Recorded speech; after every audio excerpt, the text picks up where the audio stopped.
assalamu alaikum.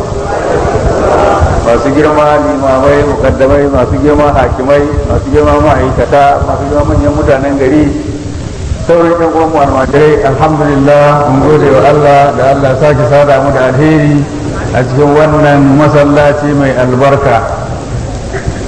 Babban taro da muka kira akan wannan wata shine watan Shehu Tijjani radiyallahu anhu, watan Safar. Saboda haka ne muka kira taro don mu karanta wa mutane labarin Shehu Tijjani, wato tarihin Shehu Tijjani, don saboda mutane su ji daɗi in su ji tarihin Shehu mu Shehu Tijjani radiyallahu anhu. Dama manzo Allah sallallahu alaihi wasallam cewa man ahabba shay'an aktsara min zikrihi, duk wanda yake son abu ya yawanta ambatonsa. Za a ji daɗin tarihi shi Shehu Tijjani masoyin namu, shugaban dariƙar mu, jagoran mu zuwa ga fadan Allah, zuwa ga fadan Annabi sallallahu alaihi wasallam. Alhamdulillah. Wato mutane za su yi mamaki in suka ji Shehu Tijjani jikan Annabi ne. Don shi Annabi a Makka da Madina aka yi shi, Shehu Tijjani ko can wajen Morocco da Algeria aka yi shi. Ya aka yi Shehu Tijjani ya zama jikan manzon Allah? Akwai yadda aka yi.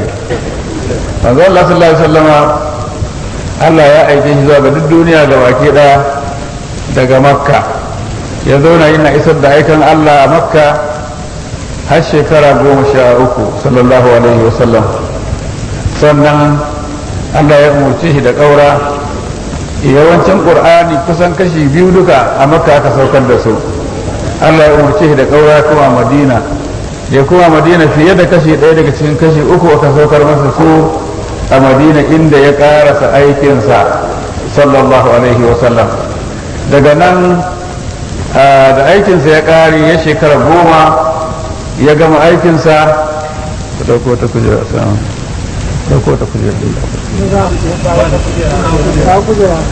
Ya gama aikinsa sallallahu alaihi wasallam cikin shekara 10. Ana aka saukar da fiye da kashi 1 daga cikin kashi 3 alqur'ani. To ubangiji sallallahu alaihi wasallama da annabi ya cika shekara 7 sau 9, shi shekara 21 sau 3 shine shekara 63. To sai Allah ya aika masa ya koma ga Allah. Dama yana wurin Allah. Allah ya miƙo mana shi don mu ji daɗi a duniya ne shekara 63.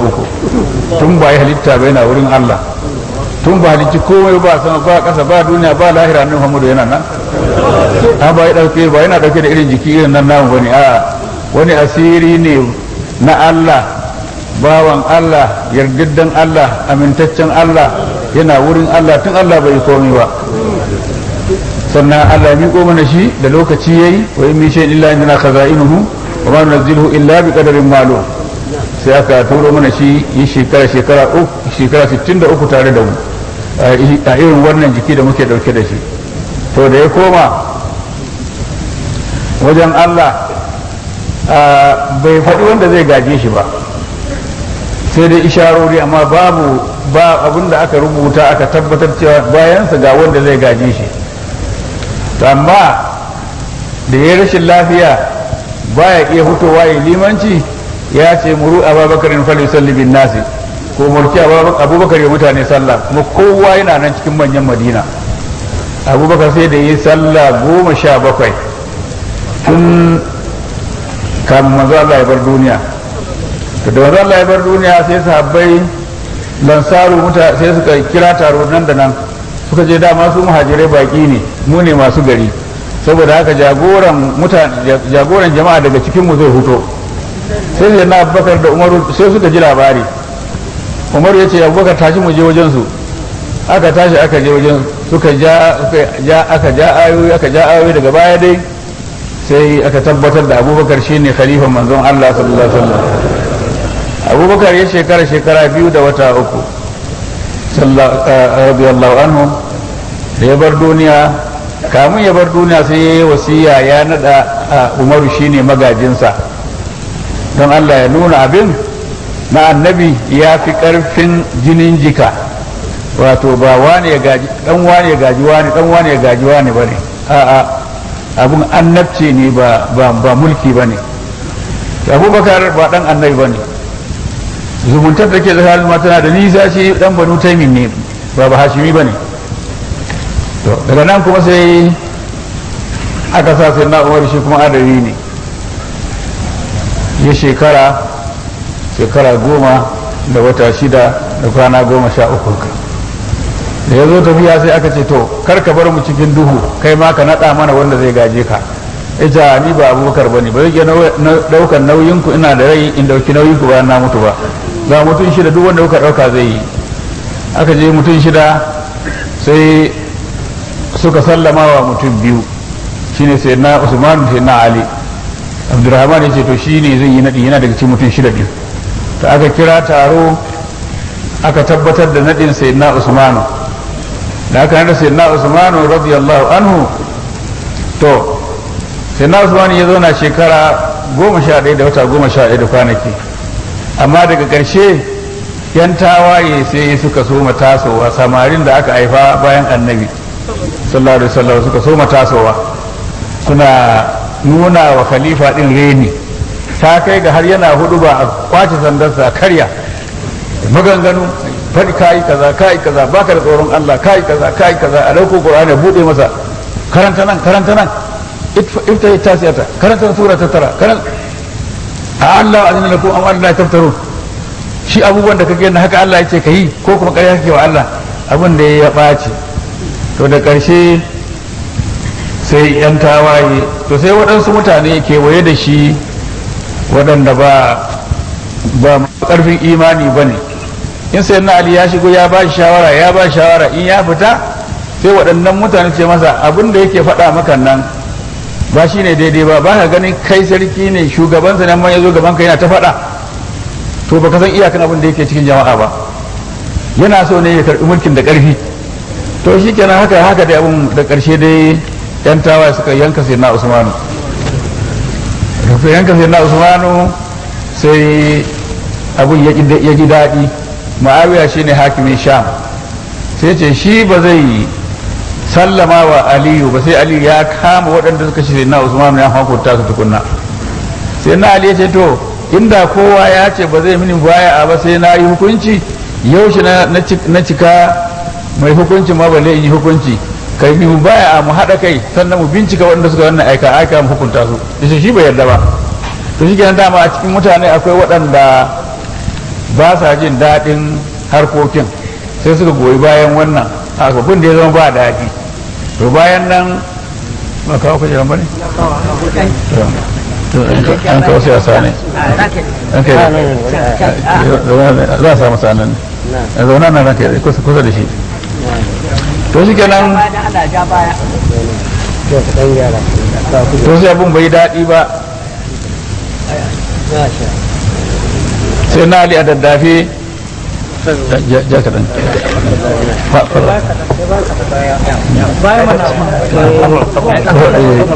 to in shekaru a matsayin shirin da fadal makara to shi kenan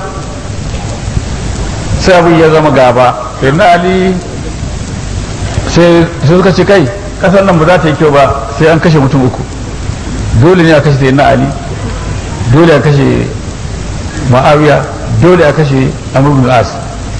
to abun ya ɓaci dai sai aka shi sai na alin aka kashe shi bayan shekara 5. bayan shekara 5 dama abun bai haɗu ba, gwamnatin ta zama guda biyu, ga na banu umayyata wanda suka yi tawaye wa sai na ali, ga kuma gwamnati. to sai aka nada sai na hasan ya wata 5 sai ya kira taro, ce kai ni ba zan gaji gaba ba, ka zo mu rubuta takarda mu yarjejeniya, ni zan sallama maka kai Muawiya. to sai aka yi haka din. da aka yi haka sai suna matsawa dukkan abin da ya shafi gidan manzon Allah, su banu umayyata in za su yi hudu ba sai sun yi zagi su ce mutanen da Allah ya girmama su ya ba su daraja, daga baya suka juye suka zama wai sai duniya suke so, masu kaza sai Allah an ci mutanen gidan annabi har da sai na Ali tukuna a sauka yi sallah. sai da aka zo zamanin hijira ta kusan shekara 100 kenan 99, aka nada Umar ibn Abdul Aziz da ya zo shi ma dangin su ne bani umayyah ne, da ya hau minbari ya hudu ba da ya zo wurin zagin sai ce inna Allah ya'muru bil adli wal ihsani wa ita'i dhil qurbi wa yanha 'anil fahsha'i wal munkari wa ya'idhukum la'allakum tadhakkarun sai kai sallah sai aka bi shi ka ce ka mana sallar bid'a baka zagi miyagu ba kuma su sanda Ali da Hassan da Husaini da jama'a su sune miyagu sai an zage sallah take yin kyau baka zagi miyagu ba yace wato mutane ne wanda Allah bai hada zamanin mu da su ba balle ta kubba mu su jike da jinin su to don me za mu jika harsan mu da jinin su tilka ummatun qarqarat laha ma kasabat wa lakum ma kasabtum wa la tu'aluna ma kanu ya'malun kaga ha wannan ba zai komai ba sai aka ba su mu shi ma yayi mutu to ana tafiya wato yadda abin yake duk wanda ya motsa cikin gidansa yana Ali ko a daure shi ko a kashe shi to abin ya zama siyasa da cancanta da daraja ake zaben mutane su yi mulki ne gaji kan annabi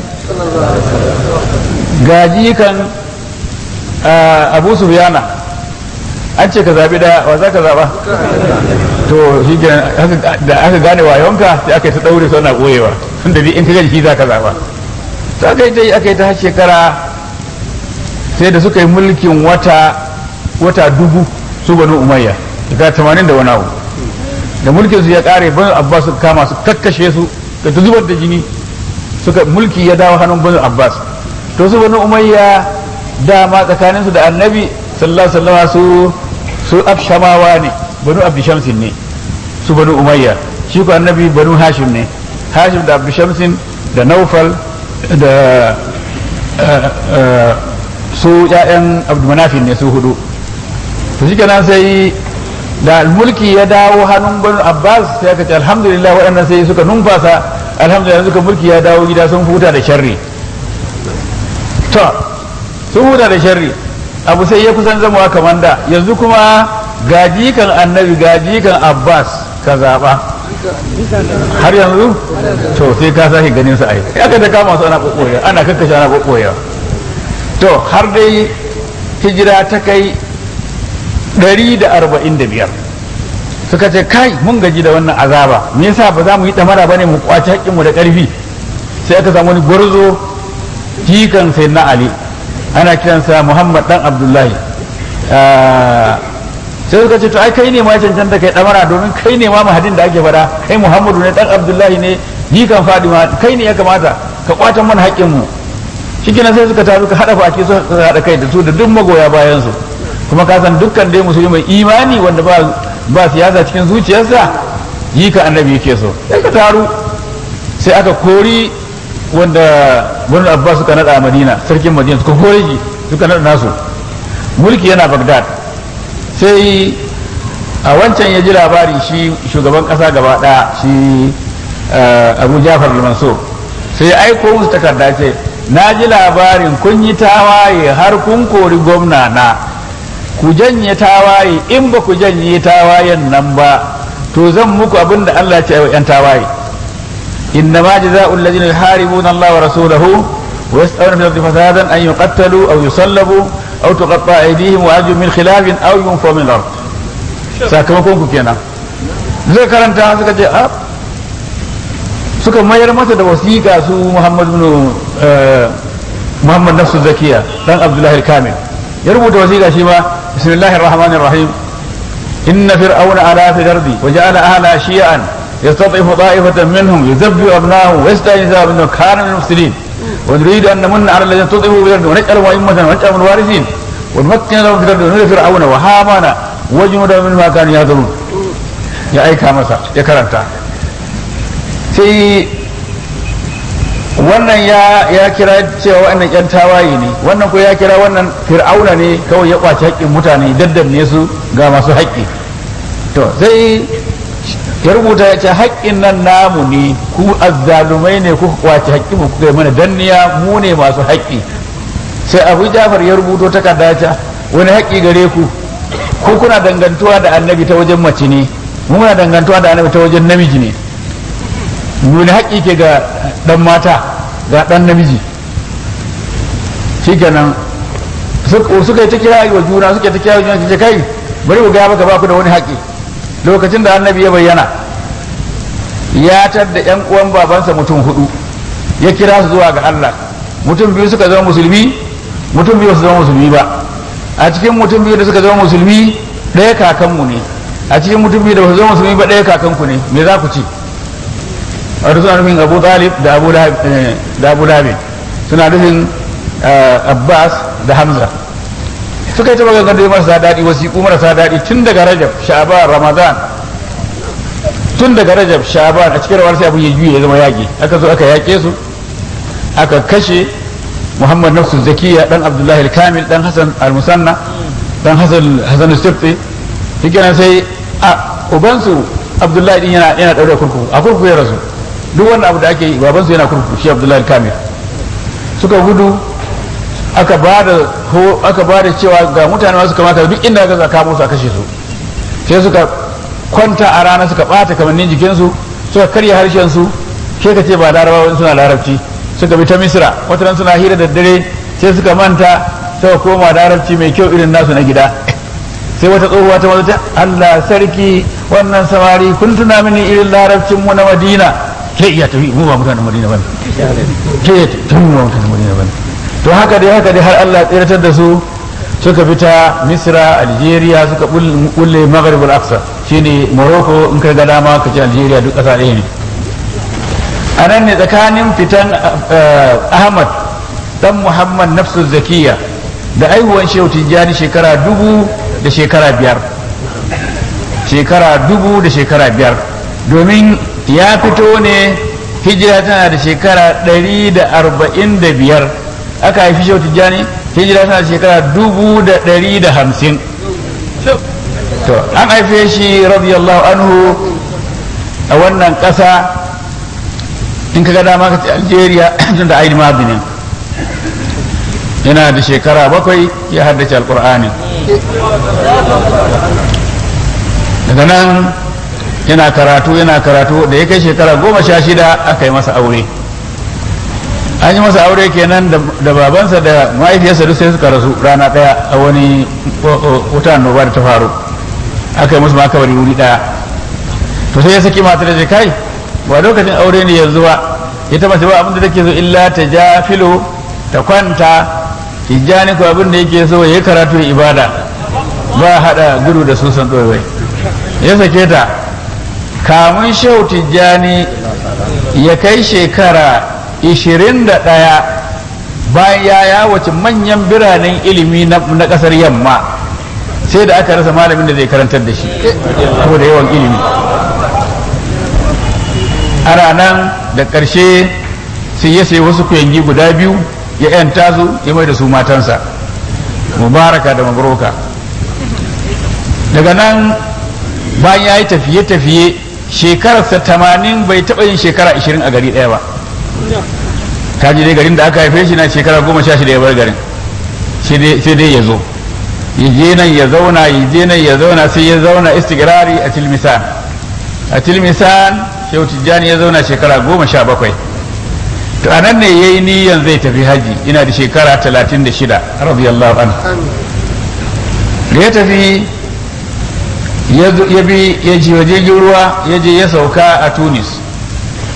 Ya ta karantar da mutane shekara guda hadisi da Qur'ani da ilmomin addini. Sai malaman Tunis suka roƙo ya kamata sarki ya sa baki wannan malami kada ya wuce, ya zauna ya zama mana malami, ba mu taɓa ganin malami irinsa ba. Sai sarki ya rubuto takarda zuwa Shehu Tijjani na roƙonsa ya zauna mana a gari, ba mu taɓa ganin malami irinka ba, ka karantar da malamanmu. Shehu Tijjani da ya karanta takarda sai ya ce mali jawabun ala hada, ba ni da amsa wannan takarda. Washe gari sai jirgin ruwa sai Misra.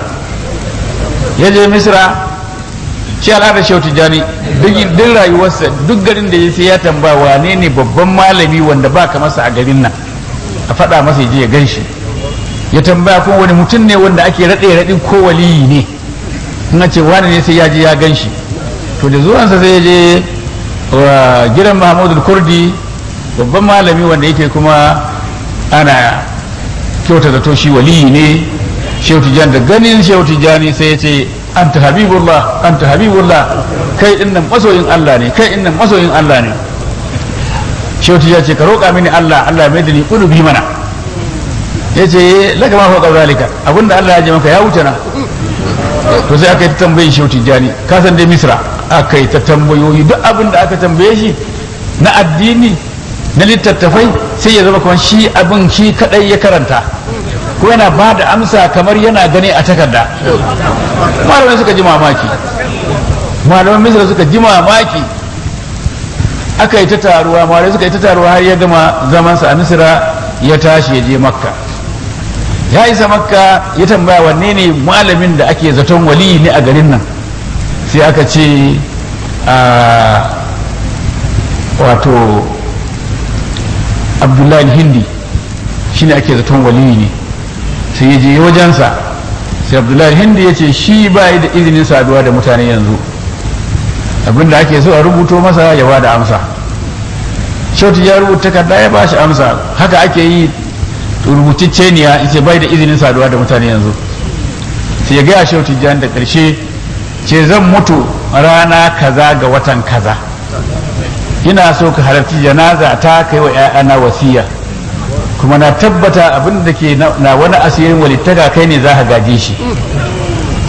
To sai hadiminsa ya ce ya bala shekara da shekaru ina maka hidima, ina tsammanin ni ya kamata kai irin wannan albishir, sai bakon da baka taba ganin sa ba mai rawani irin na mutanen Sahara shi za ka ba wannan albishir?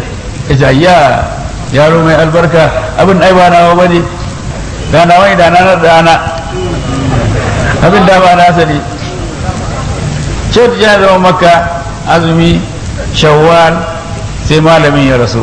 Da ya rasu ya yi wasiya, ya je Shehu Tijjani ya halarci janazarsa, ya yi wa 'ya'yansa wasiya din, sai ya yi haji. Da ya haji ya gama sai ya tasa Madina.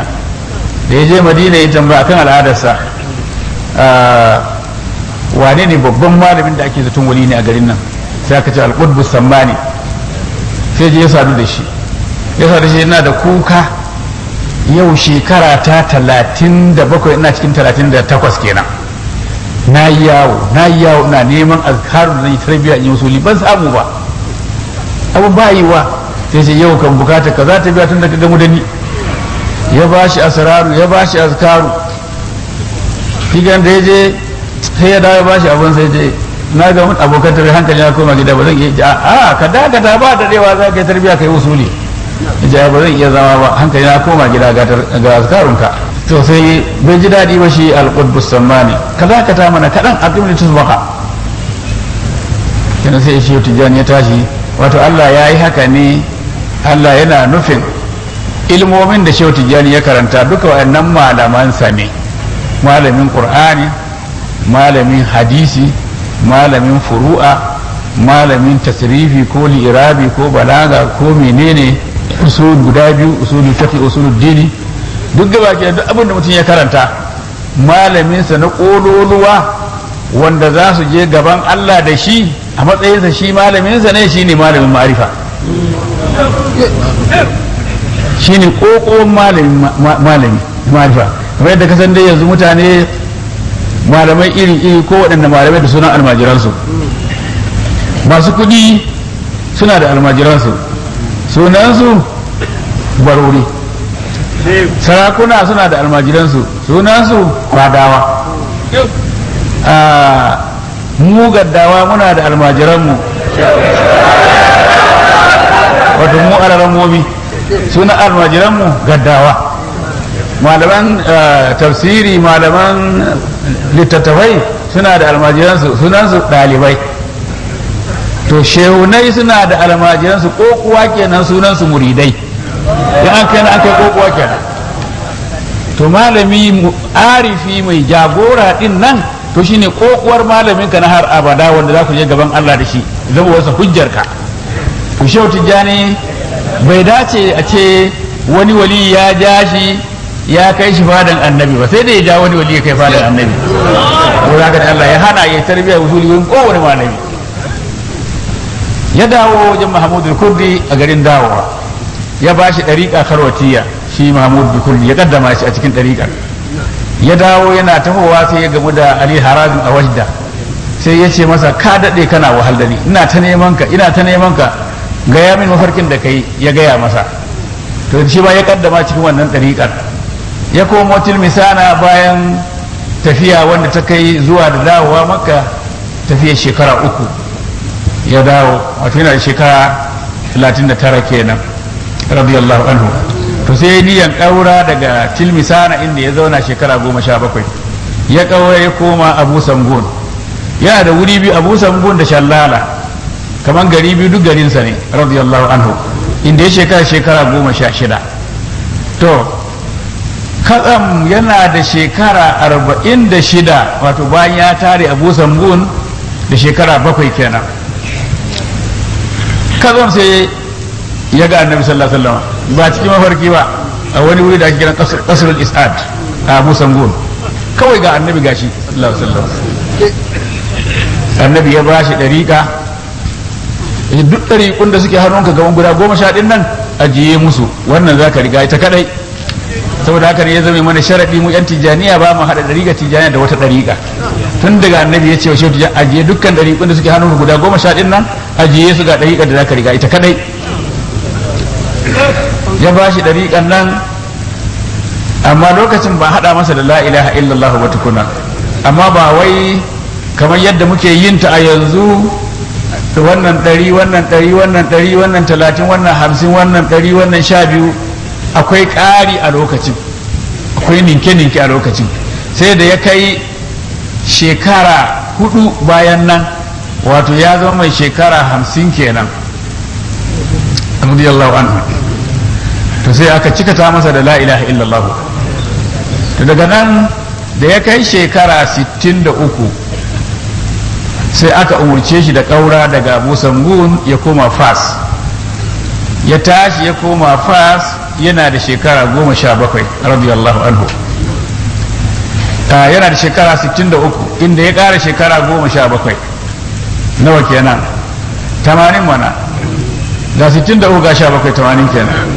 da ya koma Fas a cikin Rabi'u Sani ya zauna, sai aka soma rubuta abubuwan da ya faɗa.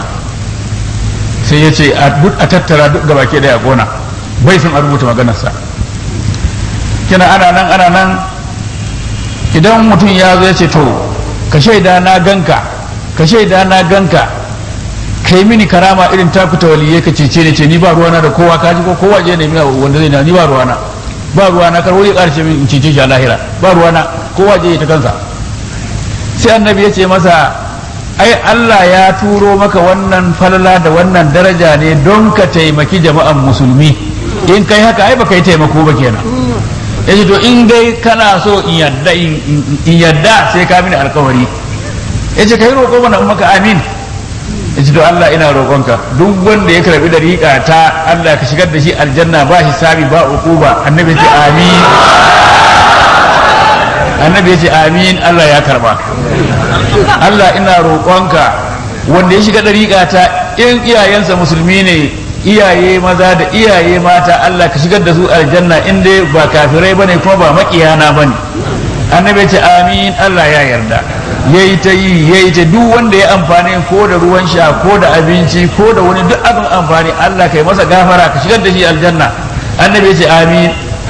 duk wanda ya zo ya ce yana nema a lahira in ce sheji, Allah ka bani cetonsa. annabi ya ce amin. yayi ta lissafi ya ce Allah ina roƙonka ka bani a cikin ɗariƙata mutanen da za su yi wusuli a cikin ɗariƙata 1000 sau 1000 sau 1000, sai da ya faɗa 1000 wajen 4 maza, mata kuma 1000 sau 1000 sau 1000 sai da kirga 3. to da haka ne ake ta shiga ɗariƙar yanzu babu lissafi, saboda wancan lissafin sai ya cika a tashin kyama. to shi kenan babban gida ya zaunar da shi a ciki, ana kiransa darul murayya. to ana wazifa a kofar gida, to mutane suna kaiwa suna kawowa, sai suna ratsa mutane gafara dai a taɓa kafaɗarka a wuce, a taɓa masu wazifa. sai sahabbai suka bayar da shawara a shimfiɗa wani farin zani a tsakiyar da'ira, mai hankali ba zai ratsa mutane ya taka musu farin zani ba. shine aka soma wannan zanin da muke shimfiɗawa farin nan. to da aka yi bima masallaci an saba da zanin, sai aka ɗauke zanin aka kai masallaci ma ana shimfiɗawa tare da ma masu wucewa din. to sai ya zama alama gare mu yan Tijjaniya shimfiɗa wannan farin zani alama ce tamu, kuma ƙa'idan duniya kowace jama'a muhimmiya tana da kyallenta nata na kanta. Yanzu Najeriya tana da wani kyalle gefe ɗaya kore gefe ɗaya kore tsakiya fari, akwai ko babu? Wato kowace siyasa tana da kyallenta, za ga wata siyasa a kyallenta wani wuri fari wani wuri ja wani wuri kore, za ga wata wani wuri baki wani wuri ja wani wuri. Kowace siyasa tana da kyallenta nata na kanta, bai kama da yar uwarta. Har masu kwallo suna da kyallen su ja. Saboda haka yan sanda suna da kyallen su daban, sojojin ruwa suna da kyallen su daban, sojojin sama suna da kyallen su daban. Kowace muhimmiyar jama'a tana da kyallen da ake gane ta da shi. To da yake na mutane na duniya ne sukan daga sama don saboda a gano daga nesa. Mu ko namu da yake na Allah ne shimfiɗa muke ƙasa ko ba a gani ba komai. To shi wata da ya hana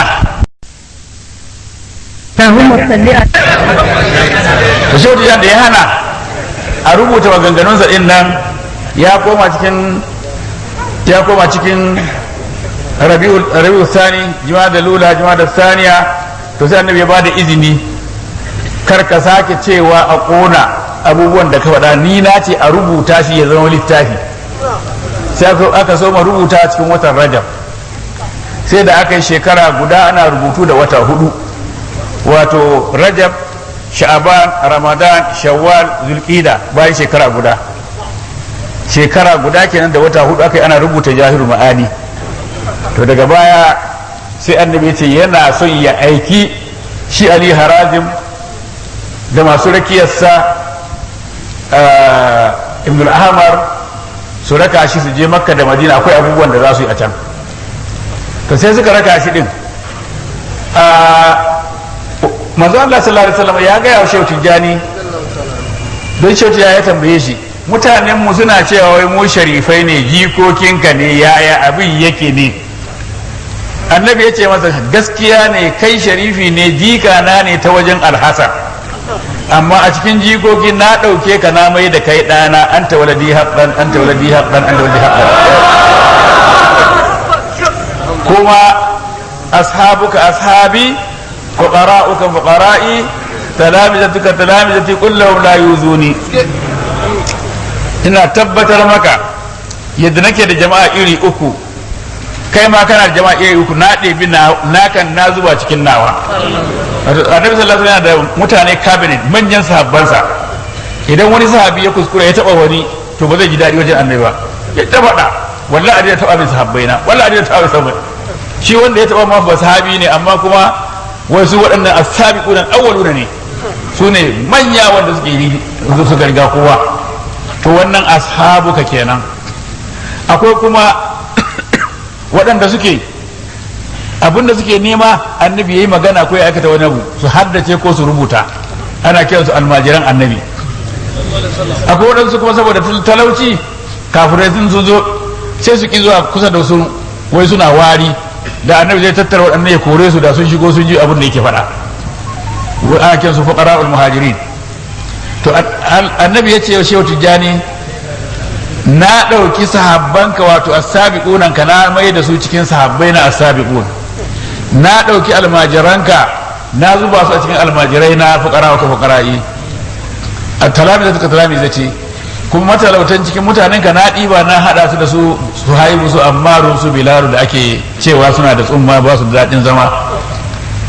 To shi kenan, to ana so a tabbatar wa Shehu Tijjani wannan abu ya gani ƙuru-ƙuru, sai aka ɗauki babban sahabinsa shi Ali Harazim ya je shahada a Badar.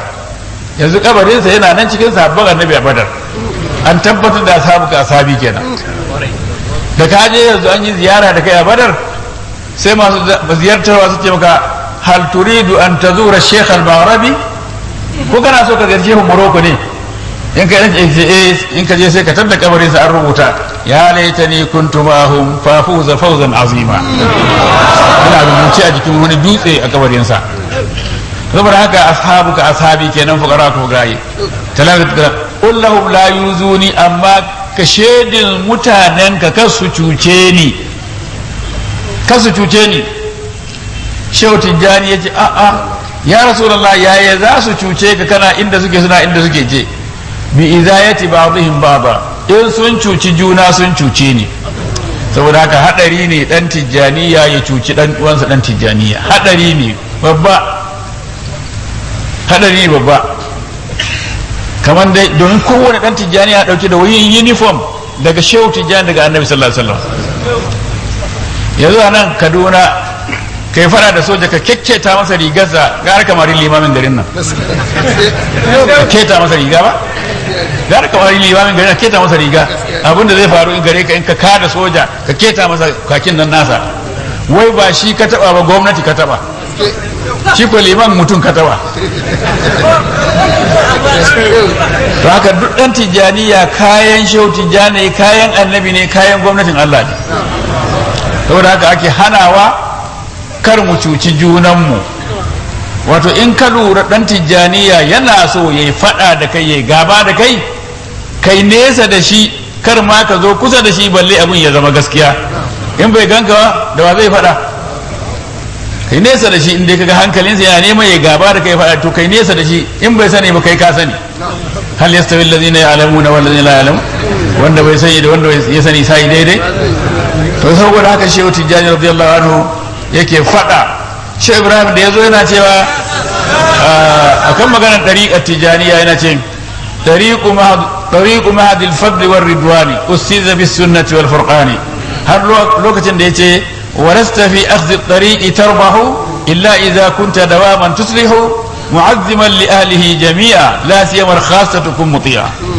jawanan dariqa wato an gine ta ne da kwandisho na alkur'ani da hadisi komi nata alkur'ani da hadisi yake kuma ba za ka ci riba ba na wannan ɗariƙa sai in ka zama mai kyautawa kullum tsakaninka da Allah kana kyautawa tsakaninka da bayin Allah kana kyautawa shi Ibrahim ba mu iso kan maganarsa ba amma maganarsa ta shigo ne ya ce dan Tijjaniya ya kamata kullum halinsa ya zama halin musulmi menene halin musulmi yace halin musulmi kullum farkon sallah da ƙarshen sallah farkon sallah musulmi zai tsaya ne gaban Allah ya daga hannaye guda biyu yace ya Allah gani bawanka na zo wurinka da abin da na sani da abin da ban sani ba da abin da nake so da abin da nake tsoro komi da koyi na jefar na zubar na koma gare ka Allahu akbar sallah kenan baka da komi baka da kowa sai Allah lokacin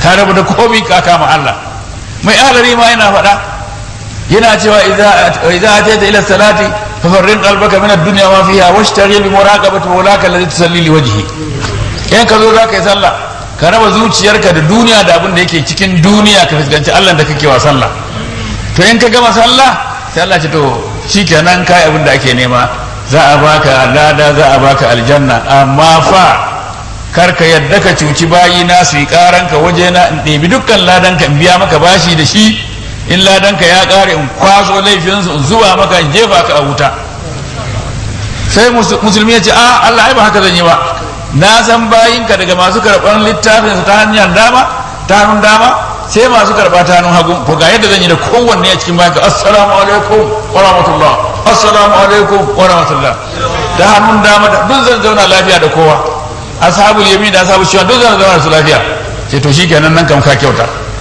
addinin ka zai zauna lafiya to haka ne halin musulmi tsakaninsa da Allah bai da kowa sai Allah farkon sallah kenan ya jefar da komai ya koma ga Allah Allah kadai ne abun kadaitawansa Allah kadai ne abun bautawansa Allah kadai ne abun dogaransa wa abudu wa tawakkal alai wannan shine halin musulmi halin musulunci tsakaninka da bayin Allah kuma ka taimake su kai musu alheri in ba za ka iya ba to kar ka cuce su to wannan shine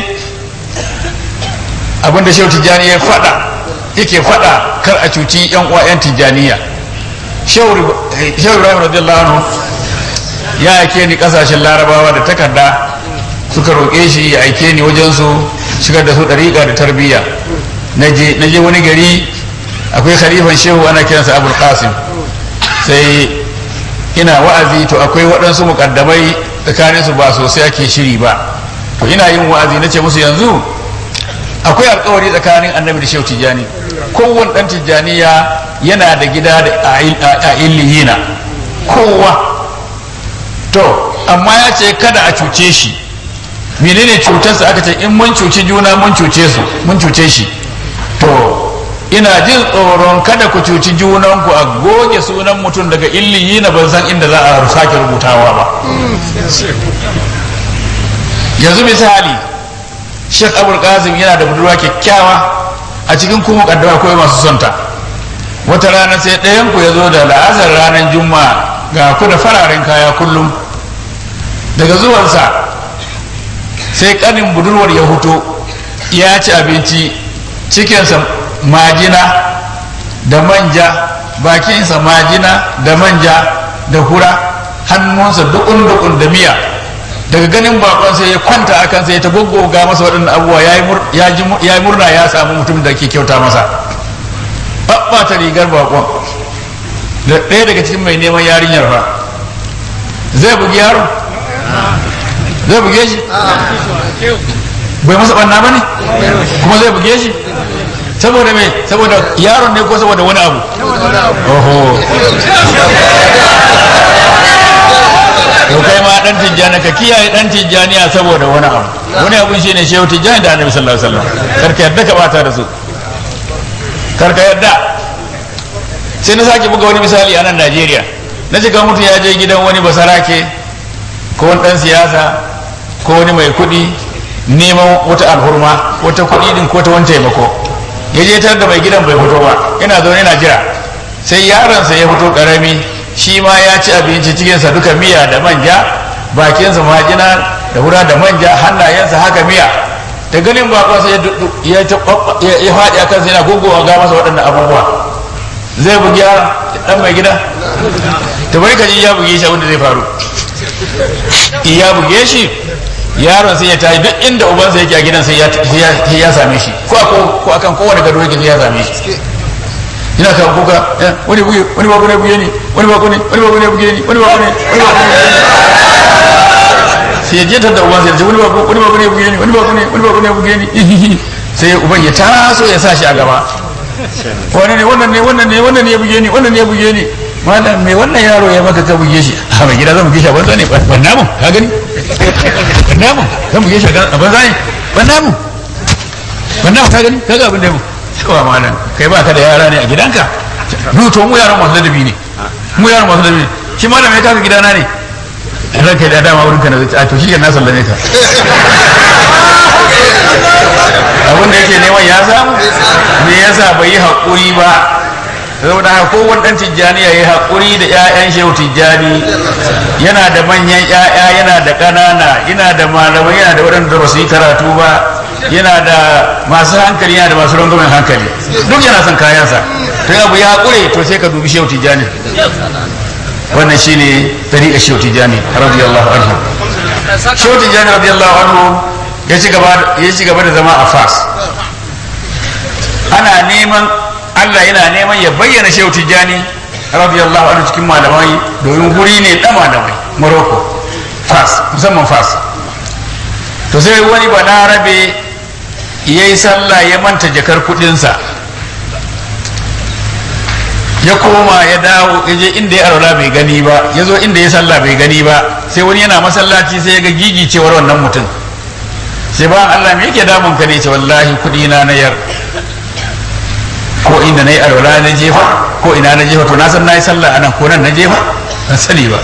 Ce ho menene alamar jakar kudin? Ya faɗa. Da mai ka daure? Ya faɗa. Sai ya daga cinyarsa, ya dago jakar, ce wannan ne? Sai wannan, to ga kayanka.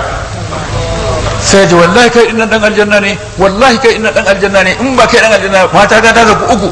In kai ba dan aljanna bane, mata ta zaku uku. Wato kokoran tsohon Larabawa kenan, wai mata su sun ta zaku uku.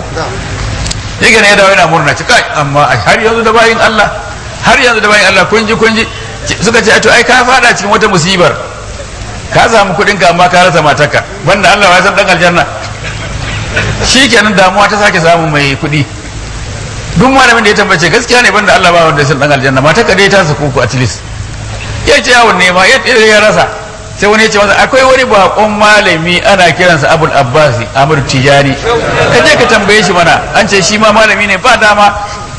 Ya zo ya kissanta Shehu Tijjani maganar. Shehu Tijjani ce rike matakka ba ta saku ba ko ɗaya, sai ya rike, sai yana gaya mutane, sai malamai suka ce ta wannan malami ya kamata a ƙara saujen sarki, ka zo kana halatta haramun a gari kana bako.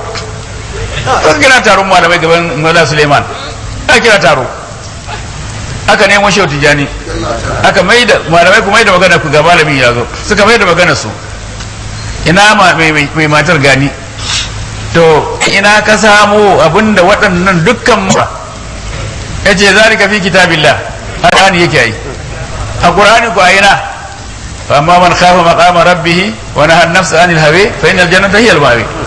Allah ya ce dukkan mutumin da ya ji tsoron gamuwa da ubangijinsa ya hana ransa abin son zuciya, ya zama dan aljanna.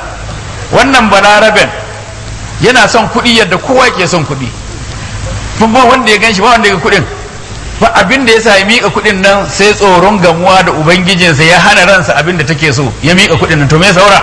Fa innal jannata hiya al-ma'wa.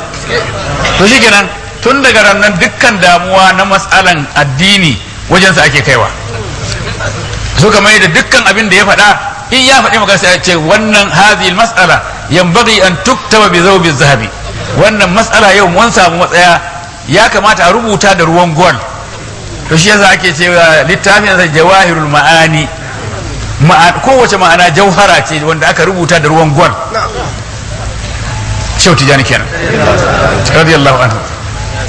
To shi kenan aka yi ta zaman fas haka, abubuwan da suke damun malamai duk shi yake warwarewa. Misali, ubangiji ya faɗa cikin alqur'ani, innal ladzina amanu wa amilus salihati ulaika hum khairul bariyati.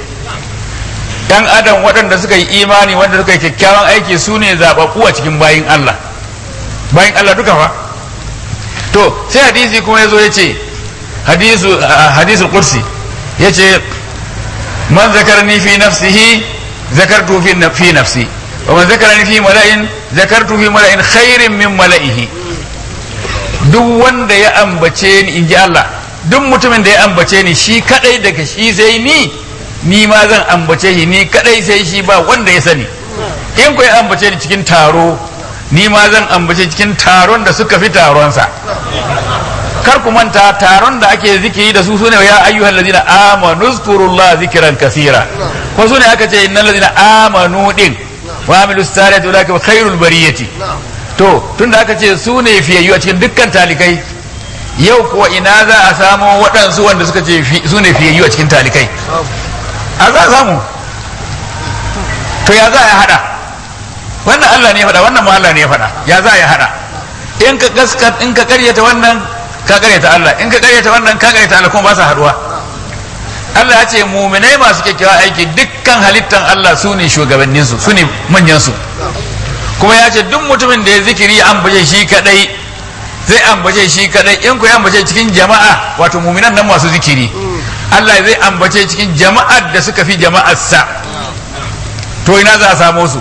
Shehu Tijjani yayi ta bugawa, yayi ta maganganu inda lauyoyi, yayi ta faɗi. Da ƙarshe ya ce albasharu afdalu wal malaku akmalu. Ya ce dalili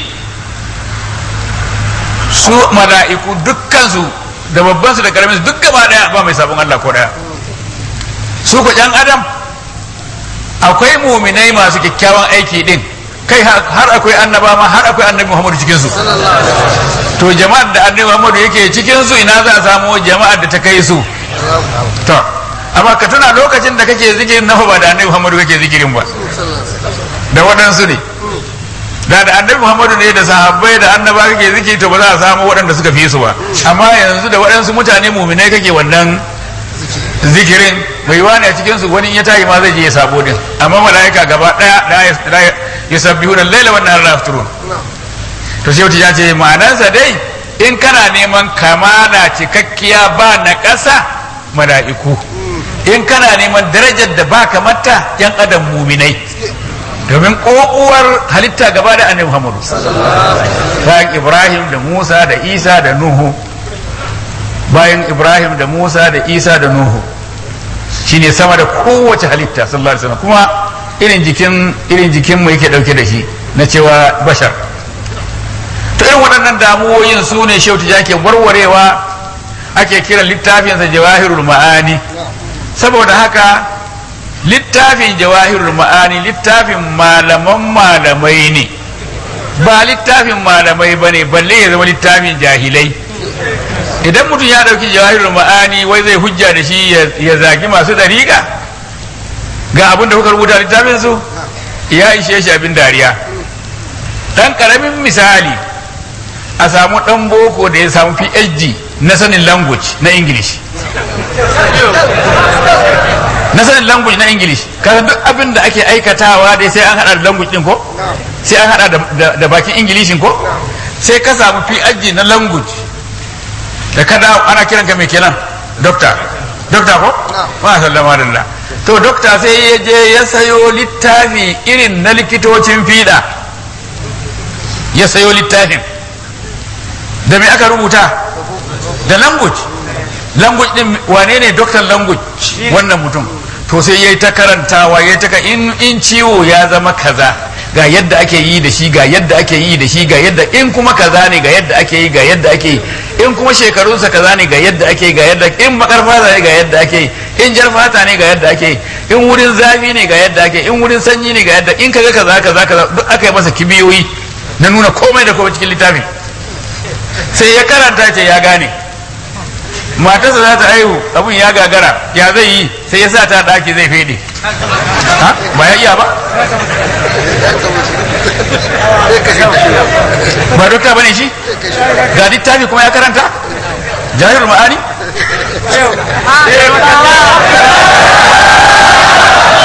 Ya karanta ai, me bai gane ba? Da Allah in ya fede matan nan za ta rayu? Amma dai abinda littafi ya faɗa masa kam gaskiya ne, amma ina gwanin da ya nuna masa yadda ake yi. Abinda littafi ya faɗa masa kaza ne ƙaramin takadiri ka karanta littafin tuka mota amma ba direban da ya taɓa kama hannunka. Za a tafi daidai? Da turanci aka rubuta dokokin hanya, dokokin mota, amma ba wani direban da ya taba kama hannunka, ko ya nuna inda zaka sa kafa, ko ya nuna inda zaka yi in kaza ya faru kaza, inda zaka yi reverse da inda zaka yi slow da inda zaka yi mai, ba wanda ya taba kama hannunka, kai dai ka karanta takarda. Zai yiwu? To shi ne karanta Jawahirul Ma'ani wajen jahilai. Me suka sani cikin Jawahirul Ma'ani? Ciyar da Allah wanda ya faɗi matan nan tasa za ta rayu? Allah ne fa, kuma ya karanta littafin fiɗa, me ya saura?